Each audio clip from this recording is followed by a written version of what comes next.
ఈ రోజు మీరు చూసినప్పుడు 15 నెలల్లో మళ్లీ ఆర్థిక వ్యవస్థని గాడిన పెట్టే పరిస్థితికి వచ్చాం. ఆ రోజు మేము సూపర్ 6 చెప్పాం. సూపర్ 6 మీరు ఒక్కసారి చూస్తే చరిత్రలో ఎప్పుడూ ఇవ్వని విధంగా పింఛన్లు ఇచ్చాం, తల్లికి వందనం ఇచ్చాం, స్త్రీ శక్తి ఇచ్చాం, అన్నదాత సుఖీభవ, అన్నా క్యాంటీన్, దీపం 2, ఆటో డ్రైవర్స్ కి భరోసా. కడాన నిన్నే మా ఎంప్లాయీస్ కూడా ఇక్కడే ఉన్నారు, నాయకులు ఇక్కడే ఉన్నారు.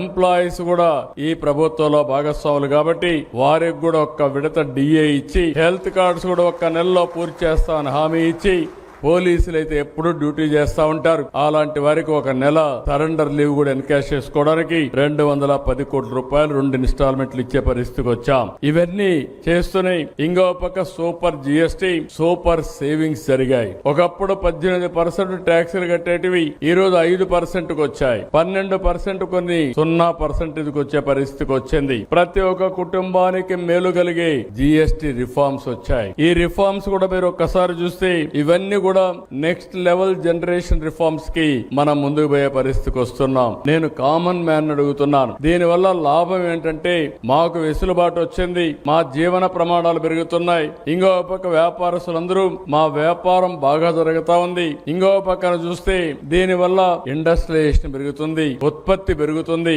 ఉపాధి అవకాశాలు మెరుగుపడతాయని ప్రతి ఒక్కరూ చెప్పే పరిస్థితికి వచ్చారు.